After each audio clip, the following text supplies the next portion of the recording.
우리가 이제껏 그렇게 달려왔는데요. 어떻게 하면 하나님을 기쁘시게 할 수 있을까? 이게 제 목회의 철학인 동시에 우리가 이 땅에 존재하는 부르심 받은 성도들의 자세라고 생각을 합니다. 아마 이런 질문들을 수없이 던지며 이제까지 왔는데, 그러다 보니 너무 천편일률적으로 우리의 신앙이 화석화되고 있는 것은 아닌가 하는 생각도 가져보게 됩니다.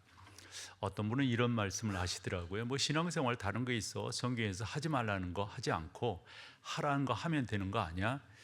그러나 여러분, 성경의 신앙생활이라고 하는 것은 그 이상의 것이라고 하는 걸 우리가 알게 됩니다. 어떤 분은 또 이 신앙생활이라고 하는 걸 마치 돌탑 쌓듯이 나 이것도 했어, 나 이것도 했어, 이것도 했어, 이런 식의 생각을 하는데, 이것도 하나님께서 기뻐하시는 신앙생활이라 말하기는 좀 곤란합니다. 신앙생활이라고 하는 것은 예배의 하드웨어가 아니라 그 예배가 담고 있는 그 의미들을 되새기는 거. 요즘 우리가 새벽 시간에 마태복음을 살펴보는데, 마태복음을 살펴볼 때도 마태라고 하는 저자가 우리 가운데 요구하는 강한 메시지가 이 마태복음 1장에서 29장까지 오늘 19장을 봤는데요, 쭉 흐르고 있습니다. 그게 뭐겠어요? 하나님과의 관계입니다. 더불어서 우리 주변과의 관계입니다. 그렇듯이 이 신앙생활이라고 하는 것은 단순히 예배를 잘한다 이런 표현보다도 내가 얼마만큼 하나님의 자녀로서 예배하는 삶을 사느냐, 이게 중요한 것이 되겠죠.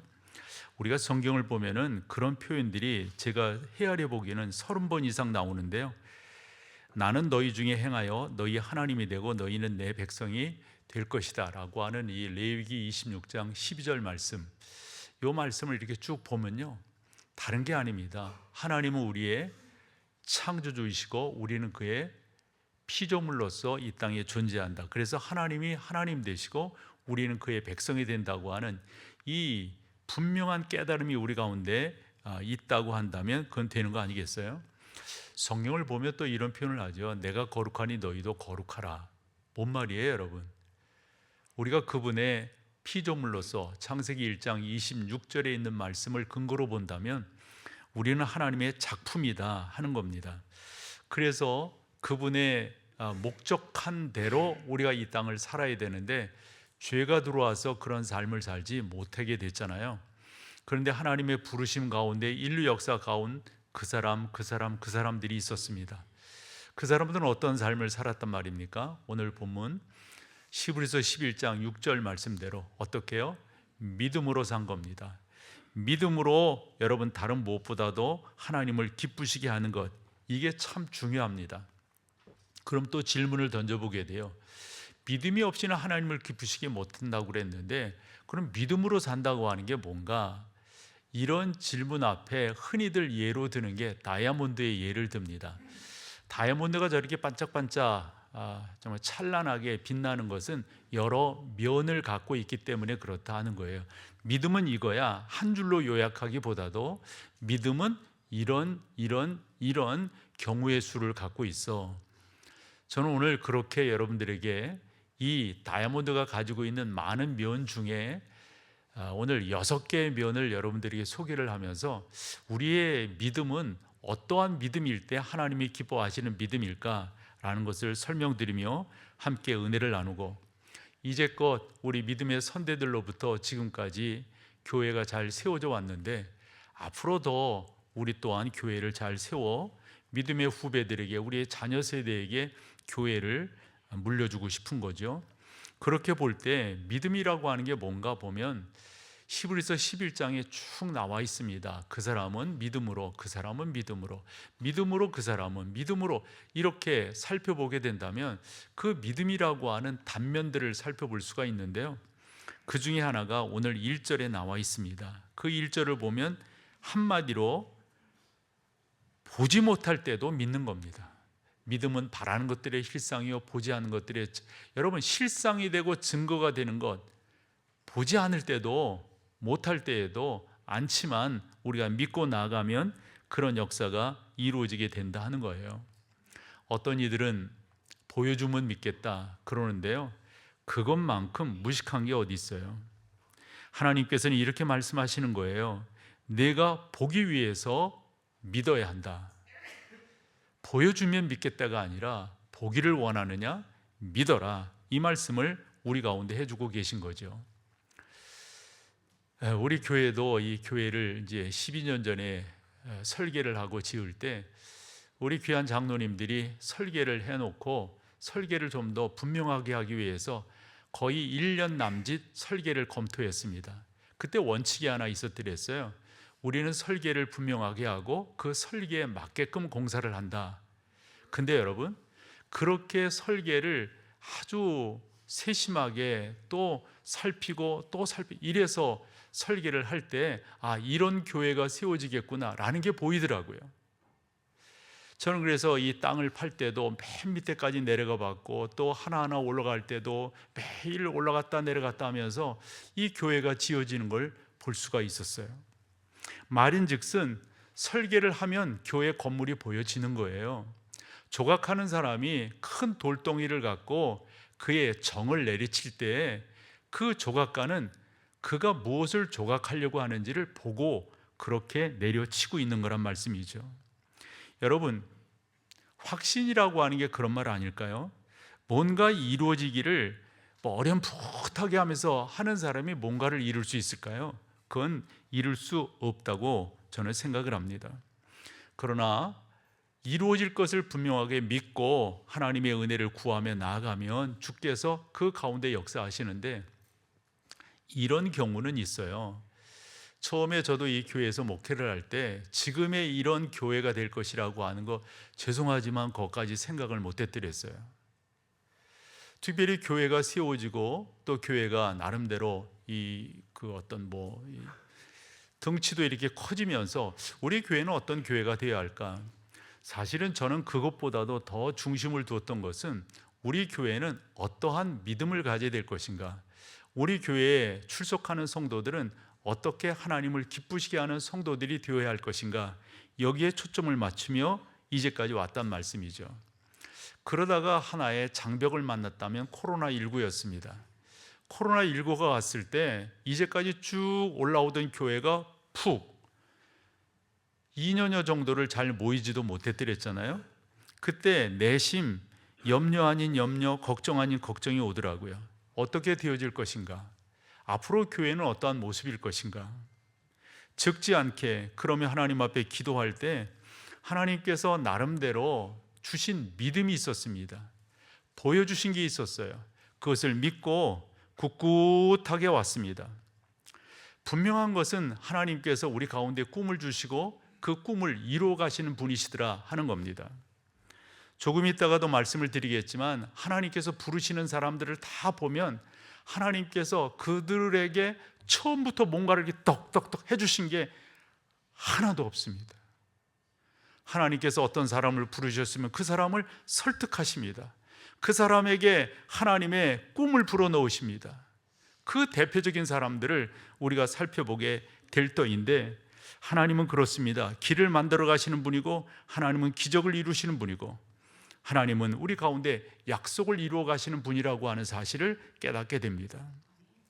하나님께서 저의 나름대로의 경험이 있다면 하나님이 뭔가 이 꿈을 제 심령 속에 심으세요. 그러면 그 꿈을 바라보면서 기도하게 되고 묵상하게 되고 또 기도하며 바라볼 때 전능하신 하나님께서 그런 것들을 이루어 가시는 것을 볼 수 있다 하는 겁니다. 그때 제가 해야 될 것, 제가 반응해야 될 것은 그렇게 이루실 하나님을 어찌하는 걸까요? 믿는 겁니다. 그래서 이 믿음이라고 하는 것은 꿈을 현실로 만드는 촉매제가 된다고 하는 것을 저는 이제까지의 신앙생활을 통해서, 아마 여러분들은 훨씬 더 많으실 수도 있어요. 그렇게 믿음이라고 하는 것은 아주 중요한 면이 보이지 않지만, 만져지지 않지만 보는 거고요, 만지는 거다라고 하는 겁니다. 두 번째로 믿음의 단면 중에 하나는 이해하지 못할 때에도 순종하는 것이 믿음이다 하는 겁니다. 기독교를 이성의 종교라고 표현을 합니다마는 기독교가 이성에 딱 맞는 건가요? 여러분, 우주 만물을 하나님께서 만드셨다, 특별히 말씀으로 만드셨다, 우리의 이성을 만족시키나요? 주 예수 그리스도께서 동정녀 탄생하셨다, 우리의 이성에 맞나요?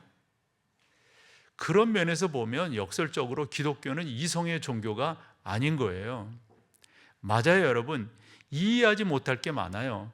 그래서 히브리서 11장 7절에서 12절까지를 보면은 이해하지 못할 사람들을 소개하는데, 그 첫 번째가 노아고, 두 번째가 아브라함이고, 세 번째가 그 안에 사라입니다.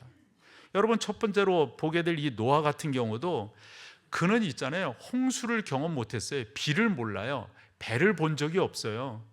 그런데 하나님께서 말씀하시니까 이해하지 못한다 할지라도 어찌했다고요? 순종했다는 거예요.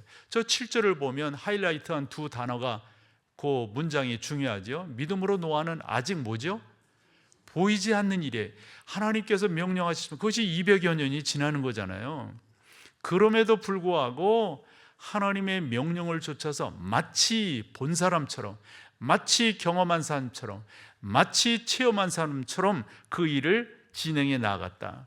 그런데 그렇게 할 수 있었던 노아의 그 근거는 뭐예요? 근거는 그 뒷말입니다. 뭐지요?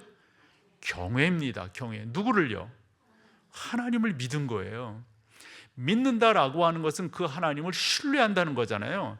그 하나님이 신뢰할 만한 분이라고 하는 거잖아요. 그 하나님이 나의 삶의 주권자라고 하는 것을, 그것을 한마디로 말하면 경외하는 것 아닐까요? 노아는 홍수라고 하는 말을, 또 물로 심판한다고 하는 말을 그는 이해하지 못했지만 그것을 순종하며 나갔다는 겁니다. 언젠가 여러분들에게 창세기 5장을 설교할 때 그 나이들에 대해서도 설교한 적이 있었잖아요. 그래 그 창조과학계 사람들이 하는 말을 들어보면 그 창세기 5장에 나오는 900세 이상 되는 그러한 사람들이 살 수 있는 조건이 있었다는 거예요. 홍수 전의 환경, 이런 이야기들을 많이 한단 말입니다. 말인즉슨 노아는 이해할 수 없었어요. 경험하지 않았기 때문에. 노아는 깨달을 수 없었어요. 왜냐? 상식이 없었기 때문에. 그럼에도 불구하고 노아야, 내가 홍수로 심판할 것인데 나의 명령을 내가 듣기를 원한다. 내가 배를 모르지만, 그래서 하나님께서 배 설계도를 촘촘하게 주시는 거잖아요. 이대로 하기를 원한다.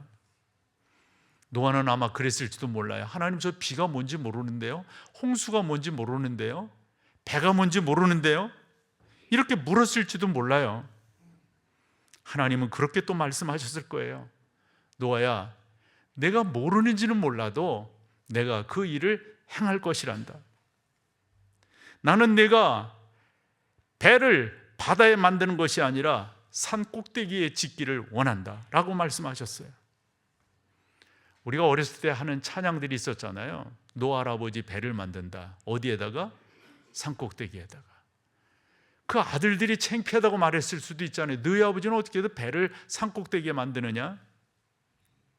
그러나 노아는 하나님을 경외하기 때문에 보이지 않는 일에 경고하심을 받았지만 그 하나님을 경외하기 때문에 그 일을 했다. 이 창세기 6장 22절에 가보면 노아가 어떻게 하나님 앞에 순종했는지를 보여주는데, 같이 한번 읽어볼까요? 노아가 그와 같이 하여 하나님이 자기의 명령하신 대로 어찌했다? 그렇죠, 잘하셨어요. 저 다가 강조되어야 합니다. 다 준행하였더라. 다 준행했더라.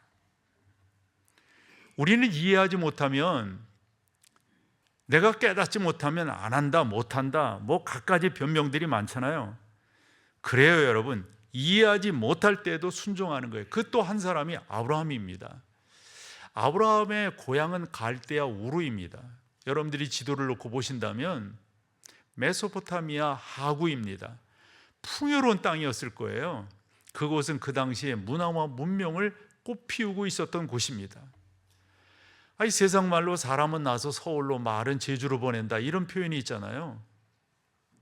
아니, 여러분, 알지 못하는데 여러분들이 어떠한 미래가 펼쳐질지 모르는 곳으로 가라면 여러분 순순히 가시겠어요?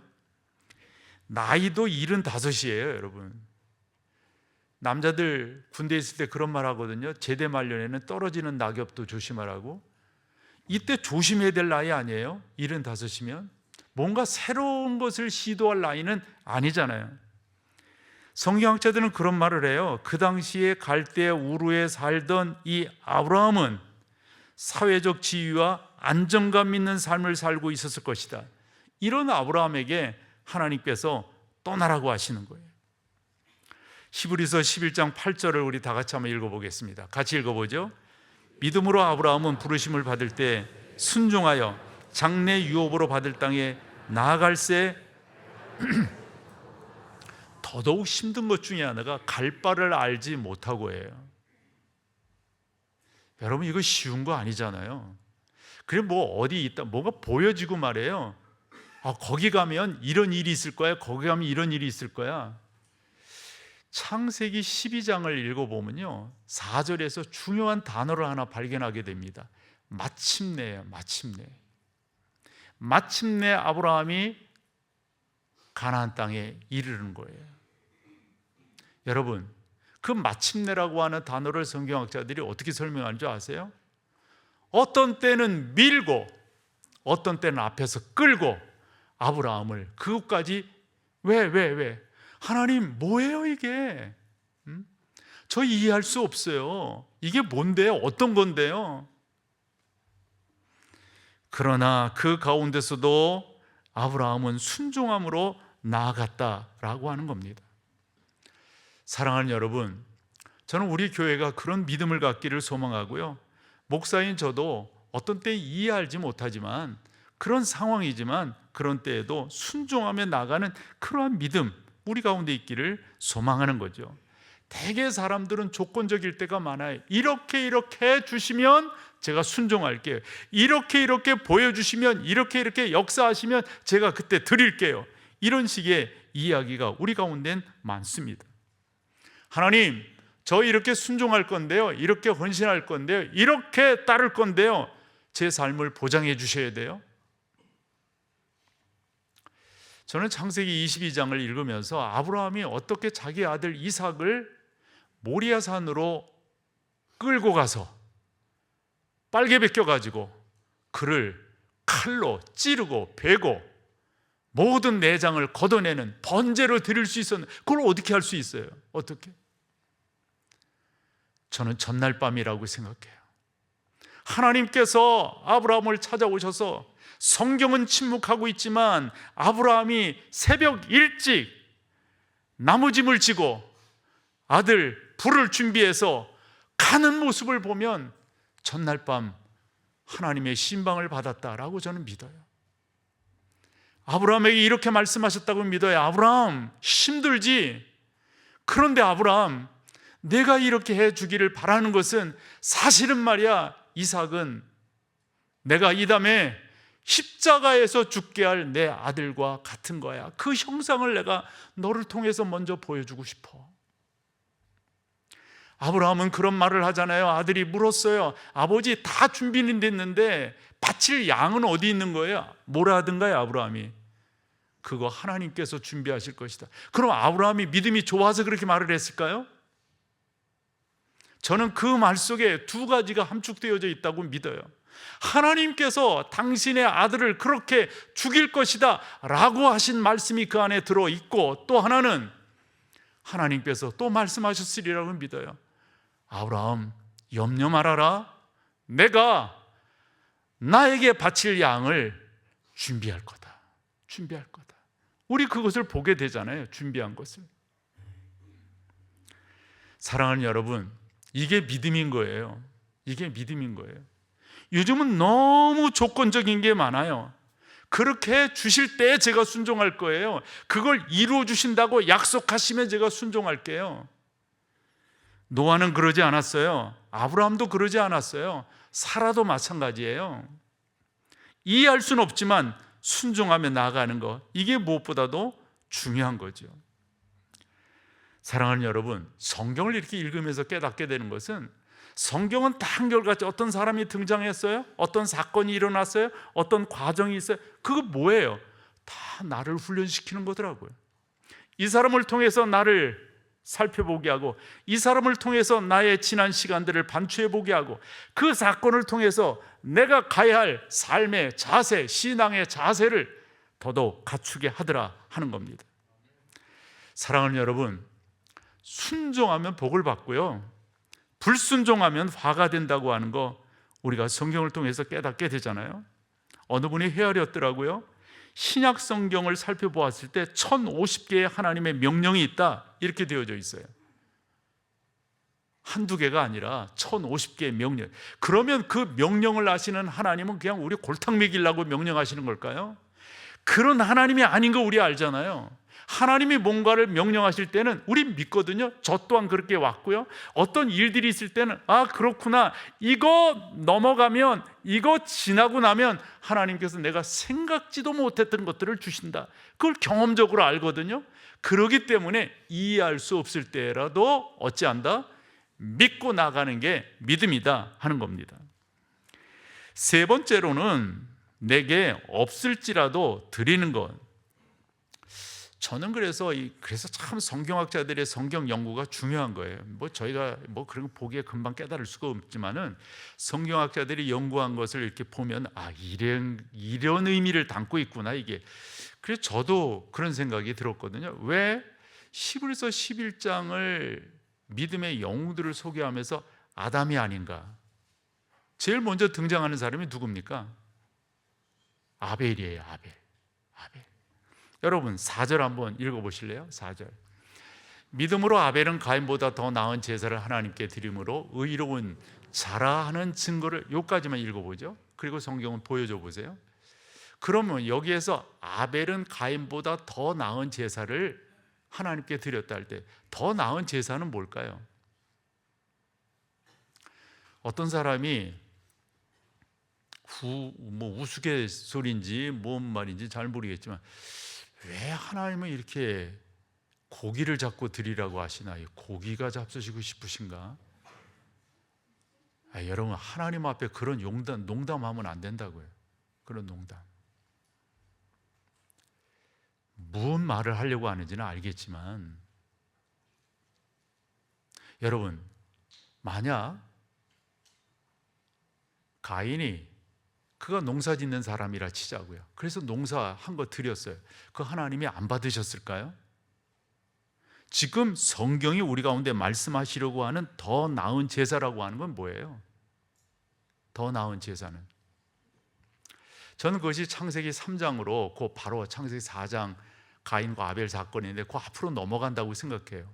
그 앞으로 넘어가면 하나님께서 죄로 죽을 수밖에 없는 아담과 하와를 살리시기 위해서 뭐를 하십니까? 가죽옷을 만들어 입히신다고요. 그 가죽옷이라고 하는 그것을 저는 버난맥기가 제일 잘 설명을 했다고 믿는 사람이에요. 아담과 하와는 이제까지 뭐가 죽는 것을 못 봤어요. 죽는 것을. 하나님이 아담과 하와에게 양 한 마리를 보여주셨다고요. 그래서 왜 양이냐라고 할 때 그 양에 대해서 그 근동 아시아에서 제일 구하기 쉽고 한 그런 짐승이니까 그런 양을 하나님께서 아담과 하와에게 죽이라고 명령하신 거예요. 하나님이 죽이시지는 않았을 거 아니에요. 죽이라고 하시고 어떻게 하셨죠? 그 껍질을 벗기는 거예요. 그 누가 다 하는 거예요? 아담과 하와가 하는 거라고요. 그런 퍼포먼스를 통해서 하나님께서 아담과 하와가 느끼기를 원하는 것이 있으셨어요. 뭘까요? 죄라고 하는 것은 이런 죽음을 가져오는구나. 자기 눈앞에서 죽어가는 양을 보면서, 그리고 껍질을 벗기면서 그 흥건하게 흐르는 그 피를 보면서 내장을 다 내어놓으면서 죄라고 하는 게 얼마나 무서운가. 그러면서 하나님께서 말씀하셨다고요. 이와 같은 피의 제사를 통하여 내가 너희를 용서하겠다. 하나님이 아담과 하와에게 가르쳐 주신 거예요. 그러한 가르침을 아담과 하와는 또 누구에게 가르쳤을까요? 그의 아들 가인과 아벨에게 가르쳤을 거예요. 가인과 아벨에게. 이렇게 하나님 앞에 제사할 때 하나님께서 받으신다, 하나님이 용서하신다, 하나님의 은혜를 덧입을 수 있다 한데 누구는 그것을 우스갯소리로 들은 거예요? 가인이죠. 아버지 꼭 그렇게만 해야 돼요? 나는 내 맘대로 할게요.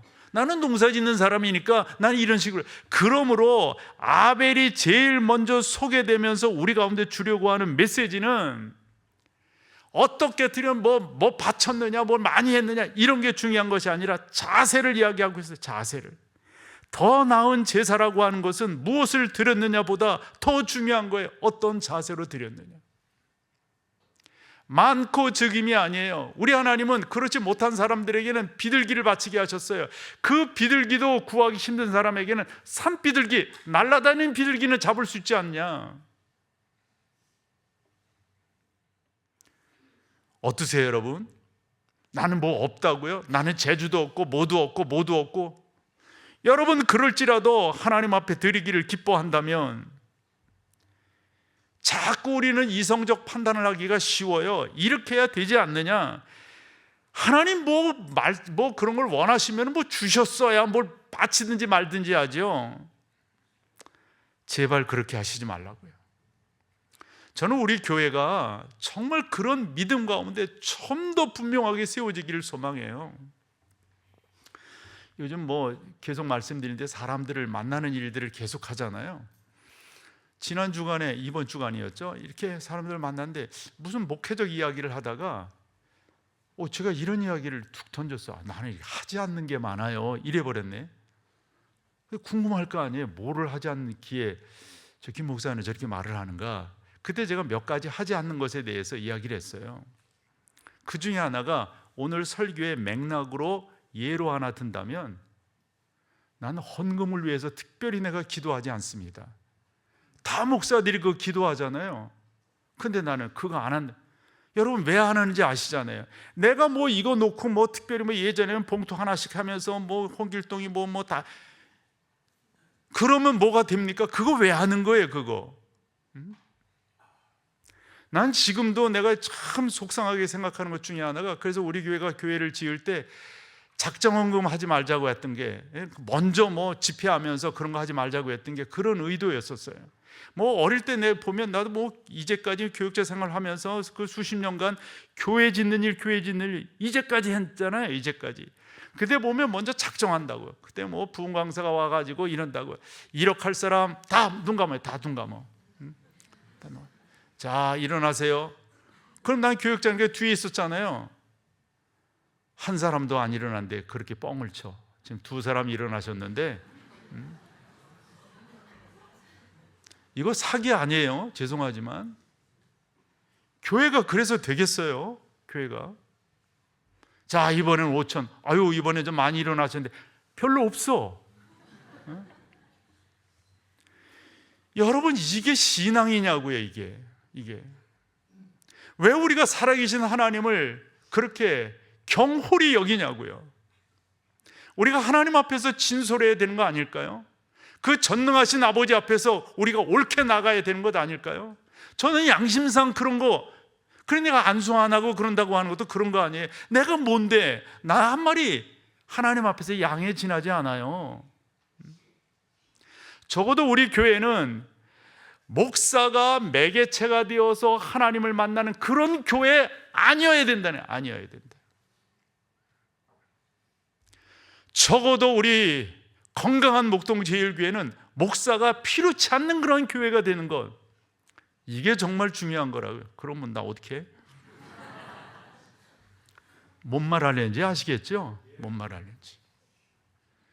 여러분들이 하나님 앞에 쓰셔야죠. 여러분들이 헌금하면서 하나님과 독대하셔야죠. 독대하셔야죠. 여러분들이 기도하면서 여러분들이 독대하셔야죠. 목사가 안수 기도한다고 해서 뭐가 되는 거냐고요. 되긴 한 것도 있는데 그런 거 쫓아가지 않으려고 그래요. 그러므로 여러분, 이해하지 못할 때에도 순종하며 나아가는 여러분 되시기를 축복합니다. 자꾸 의심하고 자꾸 따지고 그러면 하나님도 의심하고 따지세요. 순전하게 나아가면 그 하나님도 우리를 받아주세요. 우리를 받아주세요. 여러분 가만히 생각해 봐요. 우리가 가지고 있는 게 뭐가 있냐고요. 하나님께서 이곳에 성도들을 불러 모으시고 주의 은혜 가운데 해마다 정한 그 이상의 헌금이 되게 하는 이유는 어디에 있냐고요. 우리가 옳게 하나님을 믿으면 하나님도 우리를 옳게 대해 주실 줄로 믿습니다. 그 믿음으로 나아가자 하는 겁니다. 네 번째는 이것도 중요해요.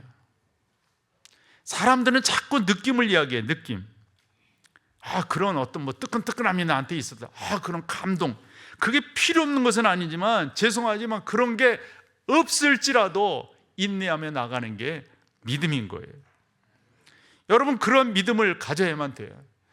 기분 좋을 때는 기도 찬양도 하고 봉사도 하고, 기분 나쁘면 안 하고. 하나님이 우리가 기분 좋고 나쁘다는 것에 상대할 그런 대상이 아니시잖아요. 내 감정과 상관없이 우리가 하나님 앞에 진솔하며 나아가는 것, 그것만큼 중요한 것이 없어요. 히브리서 11장 27절을 같이 한번 읽어보겠습니다. 믿음으로 애굽을 떠나 임금의 노함을 무서워 아니하고, 그 다음이 중요합니다. 뭐죠?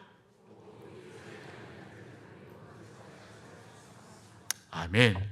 보이지 아니하는 자를 보는 것 같이 그렇게 나아갔다. 저는 우리 교회가 그런 교회가 되기를 소망합니다. 한 가지 더 할게요. 받기 전에 감사하면 안 될까요? 받기 전에 하나님 앞에 감사하면 안 될까요?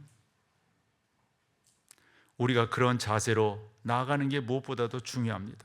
우리 주님께서 그렇게 말씀해 주셨어요. 신약성경 마가복음 11장 24절에 보면 그런 말씀이에요. 같이 읽어보세요. 그러므로 내가 너에게 말하노니, 중요합니다. 무엇이든지 기도하고 구하는 것은 뭐하라? 아직 이루어지지 않았어요. 함에도 불구하고 어떻게? 받은 줄로 믿어라. 믿음의 또 하나의 단면이 있다면, 얻지 못했을 때에도 하나님을 신뢰하며 나가는 겁니다. 여러분들이 그 신실하신 하나님을 자꾸 경험하셨어야 돼요. 맞아, 그 하나님은 우리 그 찬양하잖아요. 하나님 한 번도 나를 실망시킨 적 없으시고. 맞아요, 여러분?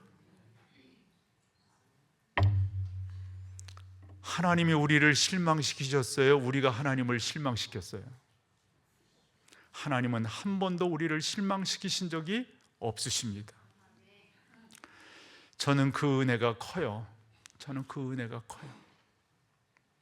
그 하나님 잘 믿고 그 하나님을 온전히 섬기며 나아가는 우리 목동체 율교회가 되기를 간절히 축복합니다.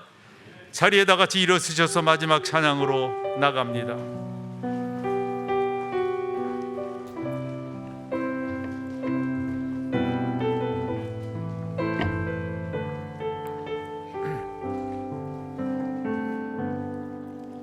주님, 제 마음이 너무 둔해서 주님을 볼 수 없습니다.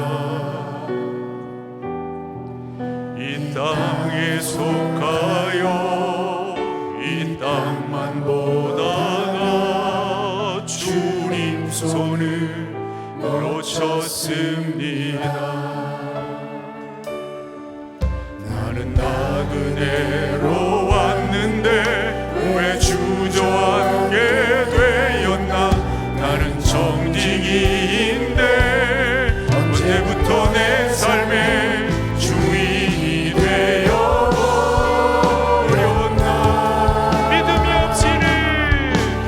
믿음이 없이는 기쁘시게 못하나니 고된 수고로 다 헛될 뿐이라. 믿음이 없어서 무너진 삶의 모든 자리에 같이 주님을 기다리. 믿음이 없이는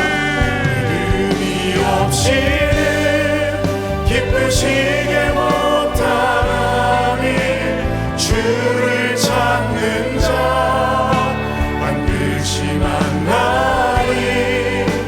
믿음이 없어서